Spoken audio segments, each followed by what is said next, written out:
Gəlsə də min cürə şöhrətli gözəllər gözəli, ondan əski idi ən hörmətli gözəllər gözəli. O əlidir ki şərafətli gözəllər gözəli, bir mübarək nəfəsi cansıza can bəxş eləyər. Bir mübarək nəfəsi cansıza can bəxş eləyər. İnsan övladına əxlaqı Quran bəxş eləyər.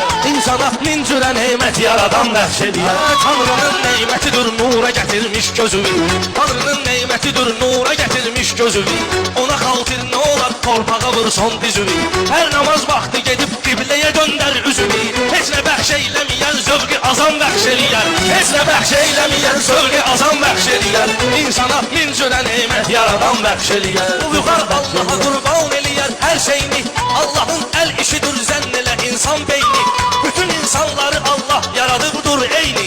Təkcə Peyğəmbərə məxsusi nişan bəxş eləyər. Təkcə Peyğəmbərə məxsusi nişan bəxş eləyər. Biz onu yad elədik ki, o bizi yad elədi. Biz onu yad elədik ki, o bizi yad elədi. O bizi qüssə kədər və qəmdən azad elədi. O bizi qüssə kədərdən belə azad elədi. Hansı kəslər ki fəqir qəlbləri şad elədi. Allah ol kəslərə cənnətdə məkan bəxş eləyər. Allah ol kəslərə cənnətdə məkan bəxş eləyər. Deyim heyhat minəz-zillə bir həqqin şuarın. Deyim heyhat minəz-zillə bir həqqin şuarın. Yeri var öpsə mələklər əlinin zülfü qarın.